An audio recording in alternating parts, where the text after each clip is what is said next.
Halo semua, salam sejahtera Malaysia, tuan-tuan dan bapak yang amat dihormati.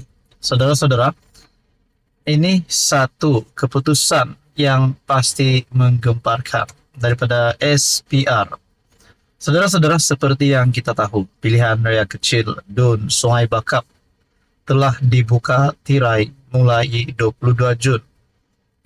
Dan pusat penamaan calon juga sudah dibuka. Saudara-saudara, seperti yang kita tahu, disahkan hanya calon daripada kerajaan dan calon daripada Perikatan Nasional yang akan bertanding bagi PRK Dun Sungai Bakap. Nah, saudara-saudara, ini satu keputusan SPR yang pasti menggemparkan kepimpinan politik. Menerusi satu artikel daripada Malaysia Kini, SPR, semua kaedah bahan kempen diizin kecuali sentuh 3R. Jadi kepada semua jendera-jendera parti daripada kerajaan, daripada pembangkang yang menghantar calon pada PRK Dun Sungai Bakap, terutamanya kepada penyokong-penyokong, penggerak-penggerak parti, jentera parti, bolehlah berkempen secara selamat dan elakkanlah menyentuh isu 3R. Suruhanjaya Pilihan Raya SPR membenarkan apa saja kaedah dan bahan kempen dilakukan pada pilihan raya kecil PRK Dun Sungai Bakap kali ini selagi ia tidak melanggar peraturan ditetapkan. Timbalan Pengerusi SPR Azmin Shahrom berkata, kempen calon dan pihak yang terlibat mestilah tidak menyentuh isu 3R, raja, kaum, dan agama. Semua kaedah dan bahan kempen adalah dibenarkan selagi mana ia tidak mengembangkan perasaan jahat, tidak puas hati, atau permusuhan, atau berunsur perkauman, dan menyentuh sensitiviti keagamaan, termasuk menyentuh isu 3R serta tidak melanggar peruntukan Akta 5 dan undang-undang lain yang berkaitan. Katanya dalam kenyataan, ia dikeluarkan sejurus selepas SPR secara rasmi menerima 2 pencalonan untuk bertanding di Sungai Bakap pada 6 Julai depan. Proses penamaan calon itu berlangsung di Dewan Serbaguna Jawi, Nibong Tebal. Untuk rekod, Sungai Bakap adalah satu daripada 3 kerusi Dun yang terletak di bawah kawasan parlimen berkenaan. 2 lagi Dun ialah Sungai Aceh dan Jawi. Kata Azmi, sesuatu lambang simbol bendera parti politik calon yang bertanding, sama ada berdaftar secara rasmi atau tidak, namun memberikan sokongan atau bersekutu dengan calon terbabit dibenarkan untuk dipamerkan. Katanya ia boleh dipamerkan secara bersama atau berasingan. Di dalam perkembangan yang lain daripada Malaysia Gazette, saya melihat PRK Sungai Bakap pusat penamaan dibanjiri penyokong parti. Saya melihat di sini banyak penyokong daripada Pakatan Harapan. Dan mungkin tidak dapat dinafikan, ramai juga penyokong daripada Perikatan Nasional. Adakah ini satu bukti kemenangan awal untuk Pakatan Harapan? Dengan saya lihat begini ramai penyokong daripada PH ataupun Kerajaan Perpaduan. Nah, saudara-saudara, kalau nak cakap kemenangan awal, di dalam community channel ini juga saya ada membuat undian siapakah calon yang bakal menang dan majoriti memilih calon Kerajaan Perpaduan.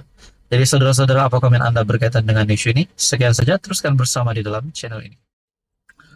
Saudara-saudara yang amat dihormati, selamat datang ke channel Fels Lifestyle. Terima kasih kerana masih bersama di dalam channel ini.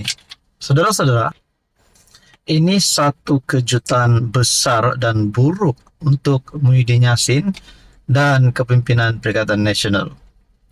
Saya mendapat satu maklumat ini berkaitan dengan beberapa wakil rakyat bersatu yang berpaling tada.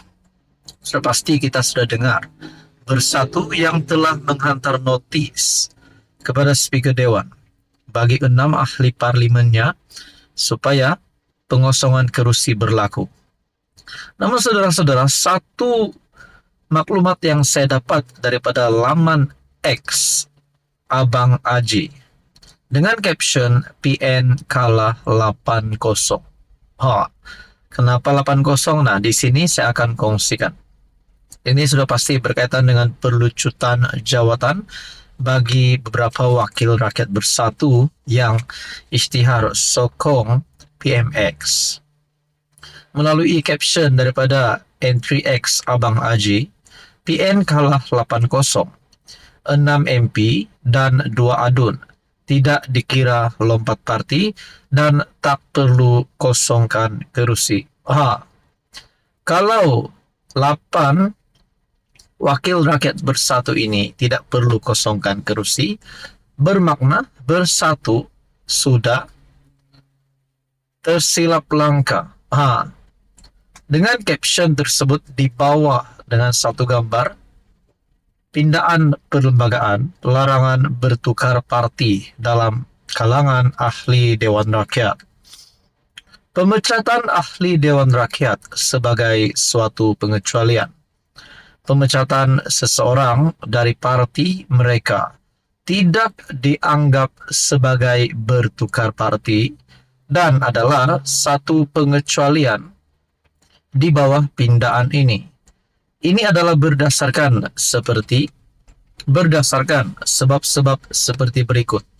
Nah, saudara-saudara, dengarkan 3 poin utama ini.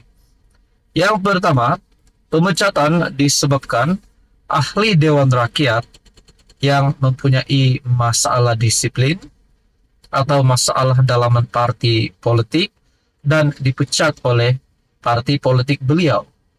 Poin yang kedua, hal pemecatan memerlukan pendekatan yang berbeza supaya parti politik tidak menyalahgunakannya. Dan yang poin yang ketiga, hal pemecatan adalah suatu perkara yang di luar kawalan ahli Dewan Rakyat. Nah, saudara-saudara yang dihormati, berkaitan dengan ini, adakah sudah terang-terang bahwa PN memang kalah 8-0 menurut caption daripada N3X Abang Aji?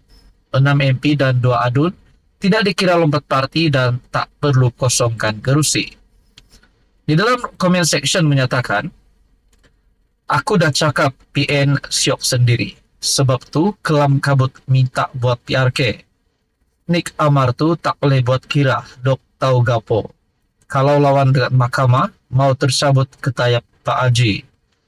Lepas ni, bolehlah geng yang tidak sebulu Zahid buat benda yang sama. PRU barulah nampak. Saudara-saudara, mungkin ini satu lagi persoalan yang timbul.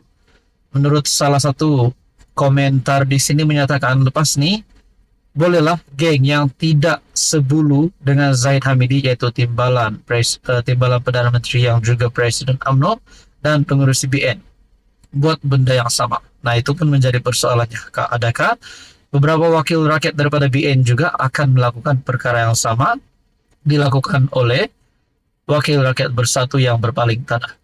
Anda boleh lihat di dalam ruangan N3X Abang Aji, PN kalah 8-0. Jadi saudara-saudara, apa komen Anda? Sekian saja, teruskan bersama di dalam channel ini.